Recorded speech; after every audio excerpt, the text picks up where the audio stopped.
Artinya apa? Dia membuka celah bahwa perang besar antara negara nuklir India dengan negara nuklir Pakistan bisa dibuka lagi. Wah, ngeri guys. Lu udah siap-siap belum sembunyi ke bunker bawah tanah? Kalau belum segera beli cangkul lah di situ.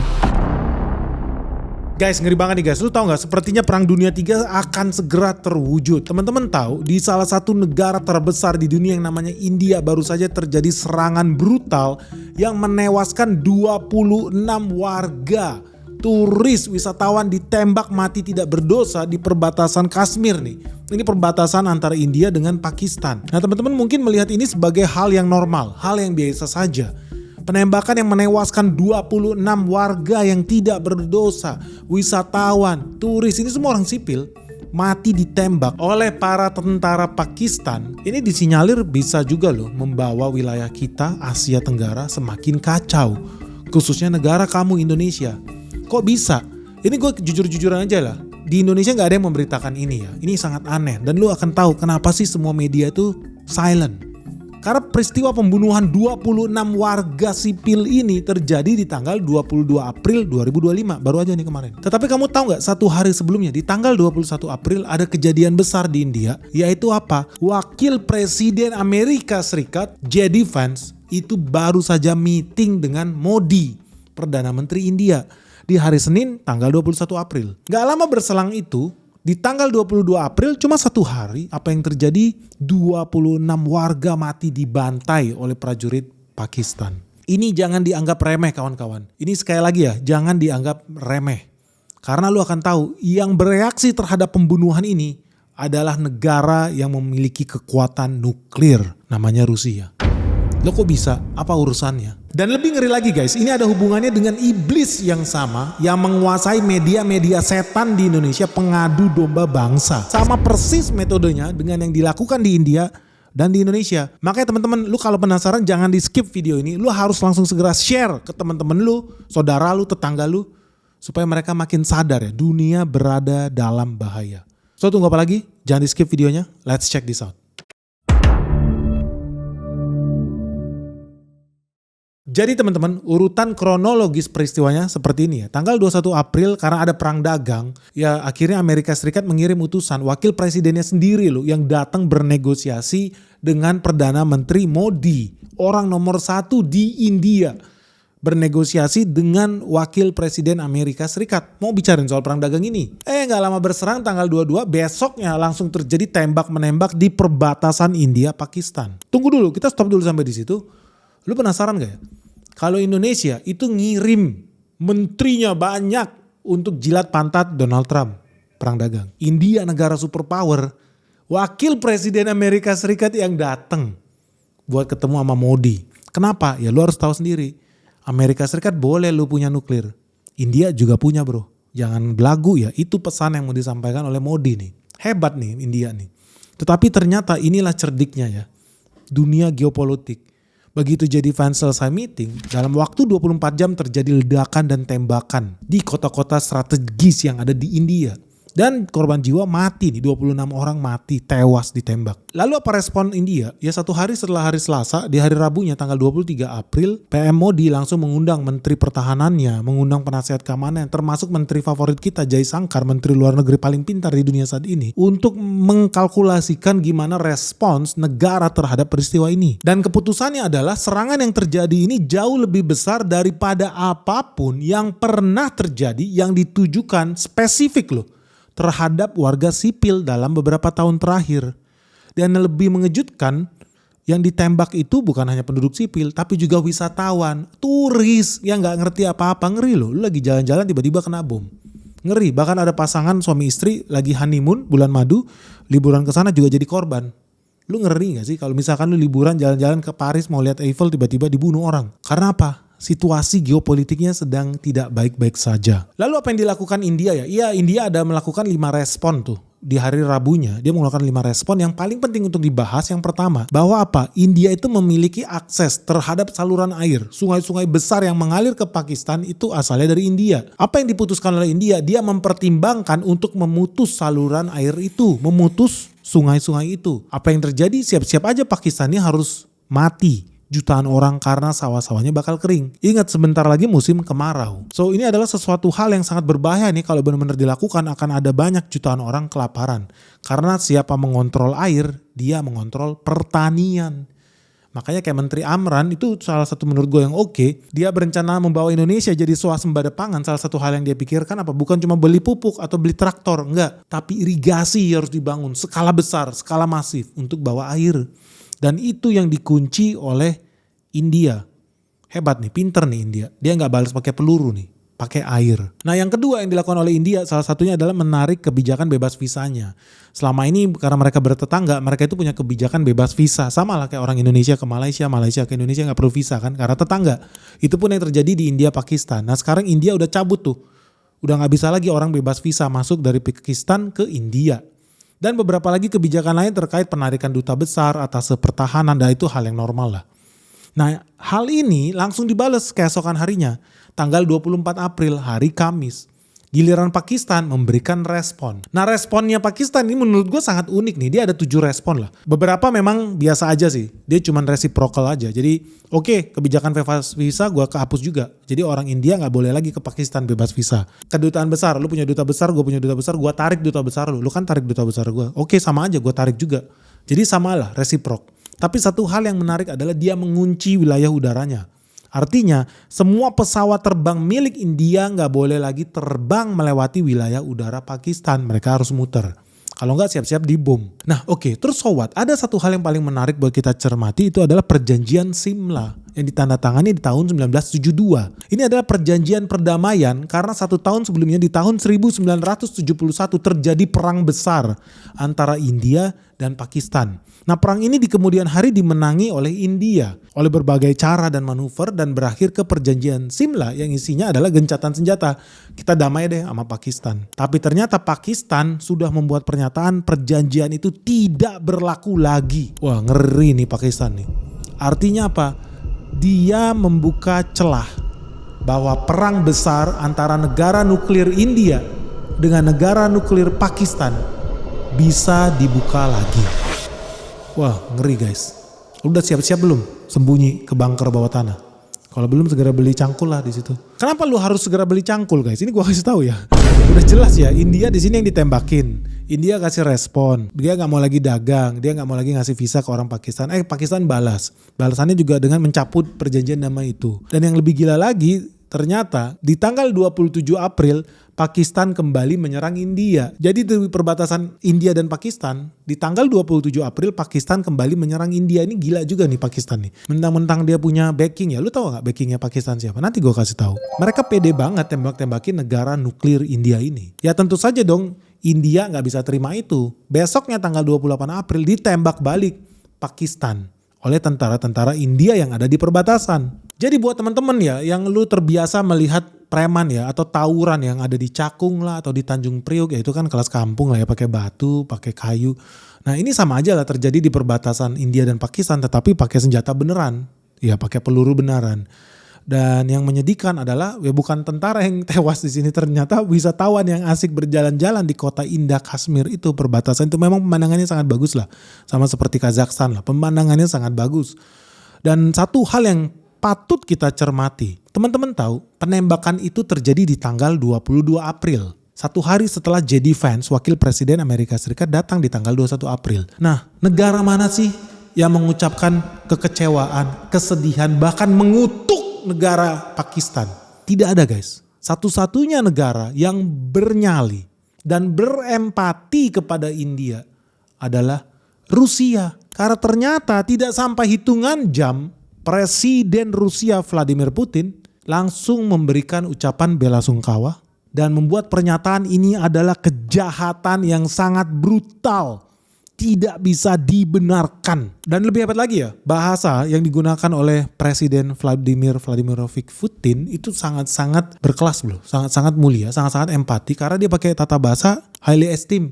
Jadi yang mulia Nyonya Presiden, yang mulia Perdana Menteri India. Dengan ini saya menyatakan bela sungkawa yang sedalam-dalamnya atas peristiwa tragis ini. Ini adalah peristiwa Dan warganya warga-warga sipil, warga-warga dari berbagai negara, wisatawan asing. Ini betul-betul sebuah kejahatan yang sangat brutal. Ini kejahatan loh. Dan gak bisa dibenarkan. Gak ada presiden lain yang membuat pernyataan seperti itu di kolong langit ini. Cuma Putin yang berbelasungkawa di hari itu. Kenapa negara Rusia ikut berkomentar tentang permainan tembak-menembak yang terjadi di perbatasan India dan Pakistan? Indonesia aja cuek bebek, Vietnam aja cuci bebek, peduli setan. Tapi kenapa negara powerful Rusia sampai turun tangan ngasih komentar? Sebenarnya ada hubungan apa sih India sama Rusia? Nah ini flashback ini guys, kita harus flashback, jangan sekali-kali melupakan sejarah. Di tahun 1971 tadi gue udah bilang, itu sempat terjadi perang besar antara Pakistan dan India.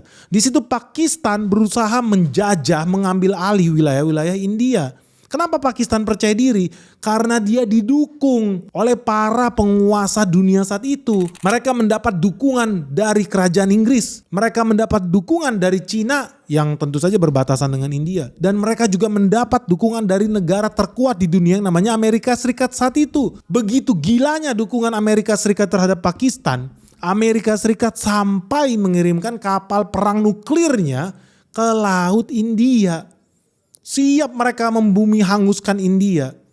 Dan apa yang dilakukan India saat itu? Mereka posisi terjepit guys. Jadi ketika India dikepung oleh aliansi Anglo-American, United Kingdom dan Amerika dan sekutu-sekutunya, dan juga dikepung oleh Cina yang saat itu sangat membutuhkan duit investasi dari Amerika Serikat, mereka bersepakat untuk mengucilkan India. Dan satu-satunya yang menjawab panggilan India, permintaan tolong India, hanya Rusia yang saat itu masih bernama Uni Soviet. Sangat luar biasa Uni Soviet, dukungan yang diberikan oleh pemimpin tertinggi yang namanya Brezhnev pada saat itu bukan cuma dukungan kata-kata guys. Bukan cuma dukungan politis, tetapi betul-betul dia mengirimkan prajurit, dia kirimkan tentara, dia kirimkan kapal perang termasuk kapal selam nuklir.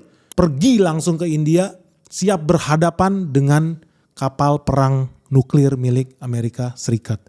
Oh ini luar biasa nih, satu-satunya negara yang menjawab panggilan India hanya Uni Soviet. Atau sekarang dikenal sebagai Rusia. Hebat loh, zaman itu gak ada yang berani. Apalagi Amerika bersatu dengan Inggris nih. Mau menyerang India. India betul-betul terjepit guys. Tetapi dia mendapat pertolongan dari sekutu yang sangat powerful dan setia. Dan lebih hebatnya lagi, mereka bahkan sampai menandatangani perjanjian rahasia antara India dan Uni Soviet. Dan itu berlaku sampai saat ini. Yang isinya apa? Bila India diserang oleh kekuatan asing manapun, maka Rusia wajib turun tangan membela India. Wih, ngeri banget. Hebat ya sampai segitunya ya. Makanya kemarin ya ketika banyak orang mencela, menghina India. Kenapa ketika Rusia berperang dengan Ukraina, itu ada begitu banyak orang di PBB, orang Amerika Serikat, orang Jerman, orang Australia, itu pada mengecam India. Hey India, kok lu tidak mengutuk Rusia sih? Sebentar guys. Sebelum kita lanjut videonya, good news guys, Sekolah Saham BNX season 7 kembali dibuka nih. Jadi buat teman-teman yang belum sempet join yang season 6, kita sekarang udah masuk ke season ke-7 dan ini seru banget karena tahun ini kita membahas tentang energi terbarukan. So teman-teman tahu nggak, orang kalau ngomong energi di Indonesia ini cuma ada batu bara atau minyak bumi. Tetapi sekarang kita udah masuk ke era di mana saham-saham perusahaan yang prospek itu justru datang bukan dari batu bara lagi, tapi dari energi terbarukan. Dan banyak loh sebetulnya energi terbarukan. Ada lu ngomong minyak sawit, ada namanya gas bumi, ada namanya tenaga surya dari matahari, termasuk tenaga air. Dan masih begitu banyak lagi yang belum kita bahas. Nah makanya di season 7 ini kita akan membahas saham-saham yang sangat prospek, investasi yang menurut gua sangat menarik buat kita pelajari bersama. Hanya di Sekolah Saham BNX season 7 tentang emiten-emiten dan prospek. Prospek yang luar biasa dari sektor energi terbarukan. Makanya jangan sampai ketinggalan guys. Segera buruan daftar karena kita ada promo nih, diskon 25% hanya untuk 50 orang pertama. So tunggu apa lagi guys, buruan yuk segera hubungi nomor handphone yang ada di bawah ini atau www.sekolahsahambenix.com. Kok lu tidak mengutuk Rusia sih? Wih diserang India. Woi India, kita semua sepakat nih memboikot produk-produk Rusia. Karena dia sudah menyerang Ukraina. Kok lu malah membeli minyak Rusia sih India? Gimana sih lu? Jawaban India simpel aja. Zaman dulu ketika negara kita dalam bahaya, ketika kita siap dihancurkan oleh Pakistan, kalian tidak ada yang mau bantuin kita. Tetapi Uni Soviet, Rusia satu-satunya yang mau datang membantu dan menolong India. India bukan bangsa yang tidak punya balas budi. Itu jawaban yang diberikan oleh India. Oh, berani dia. Apapun yang dilakukan oleh Rusia, kita tidak punya posisi untuk mencela atau mengutuk negara yang sudah berjasa terhadap India. Hebat ya. Jadi kalau India ini kita bisa bilang kacang yang gak lupa sama kulitnya ya India ini. Dan betul-betul dia praktekkan. Sampai detik ini perjanjian kesetiaan, kesepakatan antara kedua negara superpower ini sekarang sesama pemilik nuklir ternyata tetap dihormati. Dan itu dibuktikan dengan Vladimir Putin memberikan komentar bela sungkawa dan kutukan. Yang pertama, di hari yang sama terjadi peristiwa. Yang lebih hebat lagi ya, kenapa penting ya buat India itu pada saat itu bersekutu dengan Rusia? Karena Cina udah siap tuh mengirimkan pasukan angkatan daratnya untuk bergerak masuk ke wilayah India. Tetapi karena menyadari Rusia yang berbatasan dengan Cina juga siap memasukkan pasukannya ke dalam Cina, Cina terpaksa harus menarik mundur pasukannya dan kembali menjaga perbatasan mereka dengan Rusia. Sehingga di situ India bisa fokus nih berperang melawan Pakistan di perbatasan daratnya. Dan India juga gak perlu khawatir dengan masuknya angkatan laut Amerika Serikat. Karena Rusia sudah mengirimkan kapal tempur termasuk kapal selam bertenaga nuklir mereka. Ini luar biasa Rusia. So dari sini guys, lu bisa lihat betapa pentingnya punya sekutu ya dalam bernegara. Makanya kita bisa bilang ya, salah satu kebijakan yang jadi pertanyaan adalah politik bebas aktifnya Soekarno pada saat itu. Orang bilang, oh bagus kita harus netral. Woi, lihat faktanya. Karena politik bebas aktif itu juga menjadikan Soekarno jatuh hancur lebur karena dia diserang oleh elemen dari dalam negeri yang menjadi budaknya CIA. Fakta. Karena lu gak jelas nih, lu ikut Amerika juga enggak. Bebas aktif. Ya udah siap-siap aja disikat kiri dan sikat kanan. Apakah itu masih relevan ya buat kita lakukan sekarang? Sedangkan Singapura aja sudah tidak mau loh jadi netral. Lu udah lihat video yang kemarin kan? Nah ini pun kita harus siap-siap ya. Karena pelajaran dari India ini teman-teman di pemerintahan harus catat. Di balik huru-hara yang terjadi antara India Pakistan ini ada politisi anjing peliharaan. Manusia iblis yang mengambil kesempatan dalam kesempitan ini. Tokoh politik nomor 1 oposisi di India yang hobinya menghina pemerintah langsung mengambil posisi, namanya Rahul Gandhi. Lu bisa lihat di layar kaca, Rahul Gandhi langsung ketemu dengan korban penembakan. Langsung bilang, saya mendukung proses penyembuhan kalian. Saya merasa sangat sedih melihat rakyat saya ditembak di Kashmir. Dia sampai datang ke rumah sakit itu menunjukkan bela sungkawanya. Bahkan dia sampai membuat pernyataan, hey India, lu harus gerah serang Pakistan. Oke, mancing perang banget nih orang nih. Padahal kalau lihat lagi track recordnya orang ini, ya dia politisi, dia adalah pemimpin dari partai oposisi di India yang hobinya menghina Perdana Menteri Modi. Dan pada saat yang sama, itu juga hobi menerima dana asing. Lalu udah tahu dong arahnya kemana nih. Strategi segitiga iblis, gue udah pernah ngasih tahu sama kalian. Itu pertama kali diterapkan ya di India ini. Aktor utamanya apa? Harus ada orang dari partai oposisi yang diperalat untuk menghancurkan negaranya sendiri. Makanya jangan heran, apa yang dilakukan Rahul Gandhi, dia sampai sempet-sempetnya ya ngetik pesan panjang buat pesan simpati kepada masyarakat dan korban yang menderita akibat serangan baku tembak di perbatasan India Pakistan itu. Tapi satu yang pasti ya, yang menarik, kata-kata Rahul Gandhi itu dia tidak posting dengan akun pribadinya dia. Tetapi kata-katanya Rahul Gandhi malah diposting oleh akun Twitter partai INC, India National Congress. Ya itulah partai oposisi terbesar di dunia saat ini yang dipimpin oleh si Rahul Gandhi ini. Tapi by the way ya, sebelum kita bahas lebih detail lagi, lu tahu gak sih siapa sih sebetulnya Rahul Gandhi ini kok tiba-tiba sok peduli di Kashmir? Ya buat teman-teman yang belum tahu ya, Rahul Gandhi ini banyak orang salah berpikir mengira dia adalah keturunan dari Mahatma Gandhi. Padahal tidak. Lu tahu ya, yang namanya politisi, tipu-tipu dilakukan segala cara biar dikira oh gua keturunannya Abdurrahman Wahid Gus Dur. Ada tuh politisi Indonesia tuh. Jadi nama belakangnya diganti jadi Wahid. Padahal aslinya bukan Wahid. Ngaku-ngaku aja biar dikira keturunan Gus Dur. Begitupun di India, tipu-tipu para politisi busuk ya seperti itu. Biar dikira dia garis keturunan Mahatma Gandhi. Semua cara dia lakukan. Padahal faktanya kalau lu lihat, Rahul Gandhi itu merupakan cucu dari Indira Gandhi, Perdana Menteri India tahun 1966 sampai tahun 1977. Nah Indira Gandhi ini juga bukan nama asli.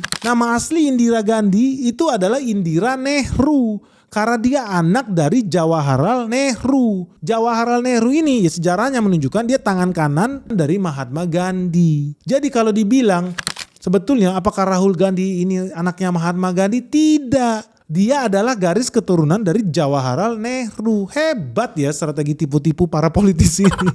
Kita bisa lihat ya kalau Indonesia ini S3-nya korupsi atau S3-nya tipu-tipu pejabat kita belajar dari mana, mungkin ada garisnya dari India itulah. Disitulah hebatnya ya, India ini luar biasa. Tapi ya udahlah guys ya, namanya tipu-tipu politisi busuk di mana-mana ada lah. Ya bukan cuma di India dengan garis klan Gandhinya yang sangat terhormat, itu semua orang cita-citanya ngaku-ngaku begitulah. Di Indonesia juga orang banyak ngaku-ngaku biar dipanggil Gus-Gus atau sengaja ganti namanya biar dikira keturunan Kiai Haji Hashim Asy'ari atau keturunan dari Ahmad Dahlan. Itu banyak itu yang begitu tuh. Tapi ya udahlah, itu nggak ngaku-ngaku. Yang penting kan sekarang actionnya lah. Apa yang dia action dengan nama itu? Apakah dia berbuat kebaikan, apa kejahatan dengan bisnis tipu-tipu nama itu? Ternyata setelah kita gali lebih dalam guys, ini seru guys. Rahul Gandhi terbukti merupakan sosok troublemaker yang sengaja memecah belah bangsa India, bikin kerusuhan di mana-mana, bikin komentar-komentar di mana-mana, bikin hoax, kekacauan karena dia merupakan agen dari George Soros. Jadi buat teman-teman yang berbicara nggak mungkin lah Benix, masa sih ada pejabat Indonesia yang jadi anjing peliharaan George Soros? Ya nggak mungkin lah, lu terlalu naif. Bahkan ketua partai oposisi di India saja terbukti merupakan anjing peliharaan George Soros. Dan ini bukan gue yang ngomong guys, ini bukan gue yang ngomong. Hati-hati loh. Yang ngomong ini adalah Sambit Patra, salah seorang pejabat besar di India dari BJP, bahwa faktanya Rahul Gandhi ini adalah satu bagian dengan George Soros yang tidak bisa dipisahkan. Jadi ini bagaikan pinang dibelah dua. Kelihatan badannya terbelah dua, tetapi jiwanya satu. Dan ini kata-kata resminya. क्योंकि अगर OCCRP को हानि होती है तो राहुल क्राइज, अगर राहुल रोते हैं तो OCCRP को दर्द होता है. ये दो बदन हैं, आत्मा एक है. ये OCCRP और राहुल गांधी दो बदन है, आत्मा एक है. वैसे तो बदन दो और एक वाला विषय तो जॉर्ज सोरोस के साथ है. ऑर्गेनाइजेशन आत्मा है. जॉर्ज सोरोस और राहुल गांधी ये एक ही हैं. राहुल ही जॉर्ज है, राहुल ही जॉर्ज है और जॉर्ज का एजेंडा ही राहुल का एजेंडा है. जो सोरोस चाहता है वही राहुल चाहते हैं. सोरोस भारत का अमंगल चाहता है, अहित चाहता है. राहुल गांधी भी भारतवर्ष का अमंगल और अहित चाहते हैं. Jadi di sini teman-teman bisa tahu George Soros dan Rahul Gandhi itu satu tubuh, satu pemikiran, satu jiwa dan raga. Memang kelihatan tubuhnya terpisah, tetapi jiwanya satu. George Soros adalah Rahul Gandhi adalah George Soros. Ini kedua hal yang tidak bisa dipisahkan. Kenapa bisa begitu? Karena apa yang diinginkan oleh George Soros untuk terjadi di India, itu juga yang diinginkan oleh Rahul Gandhi. Jadi mereka memiliki kesamaan visi dan misi. Wah, ini ngeri banget nih. Apalagi kalau di video itu lu baca lebih lengkap dan detail. Di situ juga diungkit tentang OCCRP. Lu tau gak OCCRP? Mungkin lu pernah dengar. Dan mungkin udah nyambung nih arah pembicaraan kita kemana hari ini. Di video itu dikatakan kalau OCCRP merasa terluka, maka Rahul Gandhi menangis. Hei, bisa dia yang sedih. Dan kalau Rahul menangis, maka OCCRP merasa sedih. Wih, gila, ini kombinasi maut nih. Orang jadi bertanya-tanya OCCRP ini apa sepertinya. Kayaknya dulu pernah denger OCCRP di Indonesia, kok tiba-tiba diungkit-ungkit nih di parlemen India ya. Ada apa nih guys? Karena ini terlalu banyak ya guys, ini terlalu panjang nih kalau kita bikin di dalam satu video ini. Dan lu mungkin udah kepenuhan ya. Tetapi satu informasi yang menarik bahwa apa? Pertama, negara adik kuasa, superpower, kekuatan nuklir dunia yang namanya Rusia itu turun tangan dalam prahara yang terjadi di India dan Pakistan. Tentu ini bukan hal yang dianggap remeh. Dan yang kedua, di sini sudah bisa kita melihat bahwa George Soros tidak menyerah. Dia masih berusaha untuk masuk mengobrak-abrik India. Wah, hebat juga nih George Soros nih. Menurut kalian ya, kalau negara seperti India saja bisa diporak-porandakan, diadu domba oleh George Soros. Jangan-jangan ini juga masih ada hubungannya ya dengan kepentingan Amerika Serikat. Sehingga mereka merasa kecewa di hari Senin, hari Selasa dibom. Ngeri ya? Atau menurut lu gak ada hubungannya? Ini semua hanya kebetulan. Lu penasaran gak sih? Gimana sih sebetulnya strategi George Soros dalam menghancurkan India? Metode apa yang dia gunakan? Lu setuju gak kalau kita kumpas tuntas supaya Indonesia, pemerintah kita itu bisa belajar dari video ini? Supaya kita tidak masuk ke dalam lubang jebakan yang sama. Minimal kita bisa belajar nih dari metode adu domba yang dipakai oleh George Soros di India menggunakan partai oposisi di India. Lu setuju gak kalau kita gali lebih dalam mengenai strategi Rahul Gandhi dan George Soros di India. Dan apakah ya peristiwa tembak-menembak yang terjadi di Kashmir ini bisa menjadi pintu masuk ya datangnya Perang Dunia III?